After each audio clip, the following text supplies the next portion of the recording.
السلام علیکم ورحمۃ اللہ وبرکاتہ۔ کل کا ہمارا سبق تھا دعاؤں کا اہتمام کریں، اور اسی کے ساتھ ساتھ ہم اس کا بھی پرہیز کریں کہ بد دعا ہرگز نہ دے۔ اولاد کے لیے جہاں دعا کا اثر ہوتا ہے، وہیں بد دعا بھی اولاد کے مستقبل کو تباہ کرنے اور دنیا و آخرت کے خسارے میں ڈالنے میں غیر معمولی اثر رکھتی ہے۔ اولاد چاہے جتنی نافرمان ہو جائے، اسلام نے اور پیغمبر اسلام صلی اللہ علیہ وسلم نے اپنی زبان سے ان کے لیے برے جملے نکالنے سے منع فرمایا، اس لیے کہ کوئی نہیں جانتا کہ کون سی گھڑی خالق کائنات کے نزدیک مقبول ہوتی ہے۔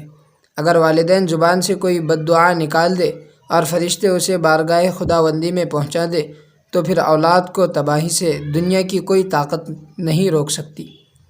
چنانچہ رسول رحمت صلی اللہ علیہ وسلم نے ارشاد فرمایا، تم لوگ نہ اپنے لیے بد دعا کرو اور نہ ہی اپنی اولاد کے لیے، نہ اپنے خادموں کے لیے اور نہ ہی اپنے اموال کے لیے، کہیں ایسا نہ ہو کہ وہ گھڑی ایسی ہو جس میں دعا قبول ہوتی ہو اور اللہ تمہاری بد دعا قبول کر لے۔